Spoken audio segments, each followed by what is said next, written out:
I welcome you all with Islamic greeting. Assalamu alaikum wa rahmatullahi wa barakatuh.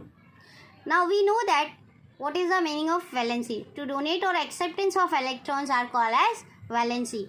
Now move towards the next. Valency कैसे हम लोग निकाल सकते हैं? So elements हम लोगों का पहला एलिमेंट्स है hydrogen, helium, lithium, barium, boron, carbon, nitrogen, oxygen, fluorine, neon, sodium, magnesium, aluminium, silicon, phosphorus, sulphur, chlorine, argon. इसका एटॉमिक नंबर हम लोगों को पता है कि हाइड्रोजन का एटॉमिक नंबर क्या है? 1 है, हीलियम का 2 है, lithium 3, barium 4, boron 5, carbon 6, nitrogen 7, oxygen 8, fluorine 9, neon 10, sodium 11, magnesium 12, aluminium 13, silicon 14, phosphorus 15, sulphur 16, chlorine 17 and argon 18. Electronic configuration कैसे निकालेंगे? हमने देखी है कि इलेक्ट्रॉनिक कॉन्फ़िगरेशन कैसे आएगा. हाइड्रोजन का एटॉमिक नंबर 1 है, सो उसके अंदर प्रेजेंस ऑफ इलेक्ट्रॉन भी कितने होंगे?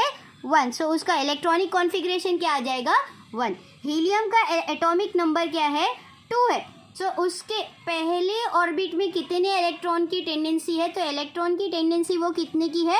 2 की है. मोर देन 2 रहेगा तो वो क्या कर देगा? नेक्स्ट शेल में ट्रांसफ़र कर देगा. 2 से कम रहेगा तो वो क्या कर लेगा? एक्सेप्ट कर लेगा.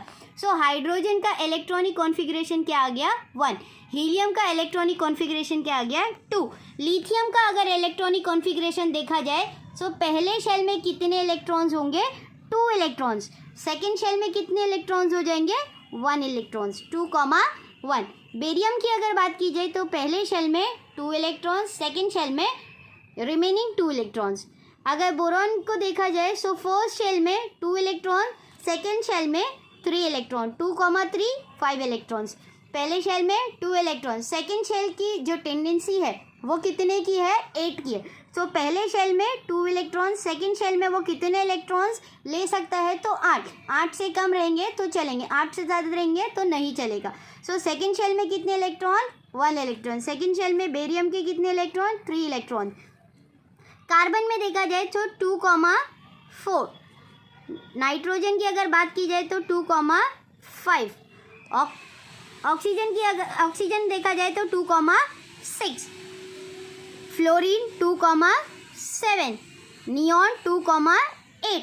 अब अगर 8 से ज़्यादा होगा तो क्या वो इलेक्ट्रॉन उसी शेल में आएगा? नहीं. तो अभी अगर देखा जाए सोडियम, सो हम लोग क्या लिखेंगे? 2,9. सो 2,9 अगर लिखेंगे तो इट इज़ रॉन्ग. क्यों ये रॉन्ग हो जाएगा? क्योंकि उसके अंदर टेंडेंसी कितने की है सेकेंड शेल की? 8 इलेक्ट्रॉन की है. अगर 8 से ज़्यादा इलेक्ट्रॉन होंगे तो वो 9 हम लोग नहीं लिख सकते. सो हम लोग क्या लिखेंगे? 2,8,1. तीसरा शेल हम लोग बनाएंगे क्योंकि सेकेंड शेल की टेंडेंसी कितने की थी? 8 इलेक्ट्रॉन्स की थी. अगर 9 इलेक्ट्रॉन्स बचते हैं तो सेकेंड शेल में 8 इलेक्ट्रॉन और थर्ड शेल में 1 इलेक्ट्रॉन चला जाएगा. नेक्स्ट क्या है? मैग्नीशियम 2,8,2. एल्यूमिनियम अगर देखा जाए तो 2,8,3. सिलिकॉन 2,8,4. फास्फोरस 2,8,5. 2,8,6. 2,8,7. 2,8,8. अब हम लोग ने देखे थे कि हाइड्रोजन जो है उसके लास्ट शेल में 1 इलेक्ट्रॉन है, मतलब वो belong to group 1 element. Lithium के लास्ट शेल में इलेक्ट्रॉन के लास्ट ऑर्बिट में 1 इलेक्ट्रॉन बच रहा है. इससे ये पता कर सकते हैं कि ये भी कौन से ग्रुप का एलिमेंट है? ग्रुप 1 का एलिमेंट है. उसके बाद अगर सोडियम की बात की जाए तो उसके भी लास्ट शेल में कितने इलेक्ट्रॉन्स बच रहे हैं? 1 इलेक्ट्रॉन. सो इससे हम लोग पता कर सकते हैं कि वो कौन से ग्रुप से बिलोंग कर रहा है. So it belongs to group 1 because at the end of last shell में इसके कितने इलेक्ट्रॉन्स बच रहे हैं? So only 1 electrons remain. अगर लास्ट शेल में 1 इलेक्ट्रॉन्स बच रहे तो it indicates that it belong to the group 1 element, group 1 के एलिमेंट से. ना वैलेंसी, अगर वैलेंसी देखा जाए तो जितना इलेक्ट्रॉनिक कॉन्फ़िगरेशन रहेगा वैलेंसी भी उतनी होगी. अगर ये एक एलिमेंट्स है, एक हाइड्रोजन जो है एक एलिमेंट है, उसका इलेक्ट्रॉनिक कॉन्फ़िगरेशन क्या आया है? 1 आया है. अगर इसकी वैलेंसी देखी जाए तो वो क्या करेगा? 1 इलेक्ट्रॉन डोनेट कर देगा. If it is donate 1 electron, valency should be 1. उसके पास एक ही इलेक्ट्रॉन है तो वो क्या कर देगा? डोनेट कर देगा. ना हीलियम की अगर इलेक्ट्रॉनिक कॉन्फ़िगरेशन देखा जाए तो इसका इलेक्ट्रॉनिक कॉन्फ़िगरेशन आता है 2। तो इसका ऑक्टेट कैसा है, कम्प्लीटली फिल है। इसका जो ऑर्बिट है वो कम्प्लीटली फिल है। पहले ऑर्बिट में दो इलेक्ट्रॉन्स आते हैं, तो इसका ऑर्बिट कैसा है, कम्प्लीटली फिल है। तो ये क्या करेगा, ना ही देगा ना ही वो किसी से लेगा और ना ही वो डोनेशन में पार्टिसिपेट करेगा। सो वैलेंसी शुड बी 0। क्यों 0? क्योंकि इसके अंदर ना वो लेगा ना वो देगा और ना ही वो पार्टिसिपेट करेगा। सो वैलेंसी शुड बी 0 क्योंकि इसका जो ऑर्बिट है वो कम्प्लीटली फिल्ड है। Now come to the lithium.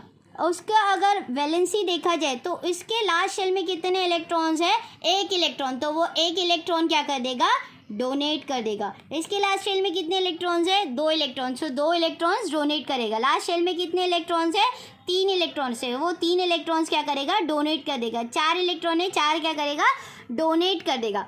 अब लास्ट शेल में जितने इलेक्ट्रॉन्स थे वो क्या कर रहा है, डोनेट कर रहा है। अगर 8 कंप्लीट करना है, ऑक्टेट कंप्लीट करना है, तो यहाँ पर इसके लास्ट शेल में 1 इलेक्ट्रॉन है। तो 7 इलेक्ट्रॉन लेना ज़्यादा आसान है या 1 इलेक्ट्रॉन देना ज़्यादा आसान है, तो 1 इलेक्ट्रॉन देना ज़्यादा आसान है। इसलिए लिथियम क्या करेगा, 1 इलेक्ट्रॉन डोनेट कर देगा। बेरियम भी क्या करेगा, 2 इलेक्ट्रॉन डोनेट कर देगा। बिकॉज 8 का ऑक्टेट कंप्लीट करने के लिए उसको कितने की ज़रूरत है, 6 की ज़रूरत है। तो वो 6 इलेक्ट्रॉन लेने से बेटर क्या करेगा, 2 इलेक्ट्रॉन दे देगा। सेम ऐसे ही यहाँ पर कार्बन की अगर बात की जाए तो वो 4 इलेक्ट्रॉन या तो वो दे देगा या तो वो इलेक्ट्रॉन्स ले लेगा। अगर नाइट्रोजन की बात की जाए तो उसके पास कितने इलेक्ट्रॉन्स है, लास्ट शेल में 5 इलेक्ट्रॉन्स है। सो वो 5 इलेक्ट्रॉन्स डोनेट करेगा या 3 इलेक्ट्रॉन्स एक्सेप्ट करेगा। सो ये क्या करेगा, 3 इलेक्ट्रॉन एक्सेप्ट करेगा। Now next is oxygen. वो क्या करेगा, 2 इलेक्ट्रॉन एक्सेप्ट करेगा। नियॉन की अगर बात की जाए, फ्लोरीन की अगर बात की जाए तो वो कितने इलेक्ट्रॉन एक्सेप्ट करेगा, 1 इलेक्ट्रॉन। अगेन वापस नियॉन की बात की जाए तो वो वापस उसका ऑक्टेट कैसा है, कम्प्लीटली फिल्ड है। तो वापस इसको किसी की ज़रूरत नहीं है, ना लेने की ज़रूरत है ना ही देने की ज़रूरत है। तो वो वापस से पार्टिसिपेट नहीं करेगा, तो उसका valency should be 0। Again sodium की बात की जाए तो उसके पास लास्ट ऑर्बिट में 1 इलेक्ट्रॉन्स है। तो वो अपना 8 ऑक्टेट मुकम्मल करने के लिए, ऑक्टेट कंप्लीट करने के लिए क्या वो 1 इलेक्ट्रॉन देगा या वो 7 इलेक्ट्रॉन लेगा। तो वो इलेक्ट्रॉन क्या कर देगा, डोनेट करेगा। 1 इलेक्ट्रॉन डोनेट कर देगा, 2 3 4। वापस अगर हम लोग फॉस्फोरस पे आए तो फॉस्फोरस के लास्ट शेल में कितने इलेक्ट्रॉन्स है, 5 इलेक्ट्रॉन्स रिमेन्स है। तो 8 कंप्लीट करने के लिए, ऑक्टेट्स कंप्लीट करने के लिए उसको कितने की कितने की ज़रूरत है, तो 3 की ज़रूरत है। सो 5 + 3 8 हो जाएगा। ऐसे ही 6 + 2 8, 7 + 1 8। लास्ट शेल में अगर ऑर्गन की बात की जाए तो उसका वापस से लास्ट शेल क्या है, कम्प्लीटली फिल है। सो कम्प्लीटली फिल इलेक्ट्रॉन क्या करता है, ना ही लेता है ना ही देता है, ना ही वो इन दोनों के हिस्से में साथ में रहता है। सो यहाँ पर वापस से इसका valency should be 0, valency should be 0। हम लोग रिमाइंड करते हैं, वापस से रिकॉल करते हैं। हाइड्रोजन का इलेक्ट्रॉनिक कॉन्फ़िगरेशन हम लोगों ने देखा कि 1 है। सो वैलेंसी कितनी रहेगी, 1 हो जाएगी। क्यों 1 हो जाएगी, क्योंकि अगर उसका पहला ऑर्बिट देखा जाए तो पहले ऑर्बिट में 2 इलेक्ट्रॉन आ सकते हैं, लेकिन 2 से कम चलेंगे, 2 से ज़्यादा नहीं चलेगा, इसलिए वो वैलेंसी शुड बी 1। हीलियम की अगर बात की जाए तो वैलेंसी 0 होगी। क्यों 0 होगी, बिकॉज वो क्या करेगा, उसका ऑर्बिट क्या है, कम्प्लीटली फिल्ड है। सो वो ना ही इलेक्ट्रॉन एक्सेप्ट करेगा, ना ही वो डोनेट करेगा, ना ही वो पार्टिसिपेट करेगा। सो वैलेंसी शुड बी 0। लिथियम की अगर इलेक्ट्रॉनिक कॉन्फ़िगरेशन देखा जाए तो लिथियम के इलेक्ट्रॉनिक कॉन्फ़िगरेशन में लास्ट ऑर्बिट में 1 इलेक्ट्रॉन्स रिमेन होता है। सो ऑक्टेट कंप्लीट करने के लिए 7 इलेक्ट्रॉन की ज़रूरत है। या तो वो 1 इलेक्ट्रॉन दे देगा या तो वो 7 इलेक्ट्रॉन एक्सेप्ट करेगा, लेकिन 7 इलेक्ट्रॉन एक्सेप्ट करना इज़ मोर डिफ़िकल्ट। सो वो क्या करेगा, ईजीली वो क्या करेगा, 1 इलेक्ट्रॉन डोनेट कर देगा। सेम केस इन बेरियम में भी यही होगा कि 2 इलेक्ट्रॉन वो क्या करेगा, डोनेट कर देगा। बोरॉन भी क्या करेगा, 3 इलेक्ट्रॉन डोनेट कर देगा। 4 इलेक्ट्रॉन कार्बन भी डोनेट कर देगा या एक्सेप्ट कर लेगा। अगर नाइट्रोजन की बात की जाए तो वो 5 इलेक्ट्रॉन है इसके लास्ट शेल में, उसको उसका ऑक्टेट कंप्लीट करने के लिए 3 इलेक्ट्रॉन्स की ज़रूरत है। It needs 3 more electrons to complete their octaves, उसको 8 इलेक्ट्रॉन को कंप्लीट करने के लिए उसको कितने की नीड्स है, 3 की नीड्स है।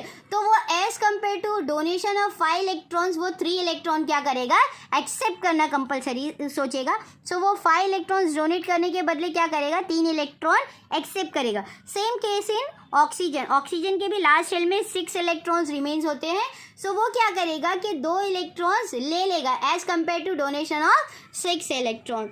जो इलेक्ट्रॉन्स वो देता है वो क्या होता है, मेटल्स होता है। जो डोनेशन करता है, जो इलेक्ट्रॉन्स दे रहा है वो क्या होता है, मेटल्स होता है। जो इलेक्ट्रॉन्स वो एक्सेप्ट कर रहा है, जो इलेक्ट्रॉन एक्सेप्ट कर रहा है वो क्या होता है, नॉन मेटल्स होते हैं। जो इलेक्ट्रॉन डोनेशन करते हैं that is called as metal, जो एक्सेप्ट कर रहे हैं they all are called as non metal. यहाँ पर क्या था कि हाइड्रोजन क्या था, डोनेट कर रहा था, हीलियम क्या कर रहा था, कुछ नहीं कर रहा है। सो हीलियम ना वो क्या आएगा, हीलियम पहला अगर हाइड्रोजन की बात की जाए तो hydrogen is a metal, lithium भी क्या है, मेटल है, कार्बन भी क्या है, मेटल है।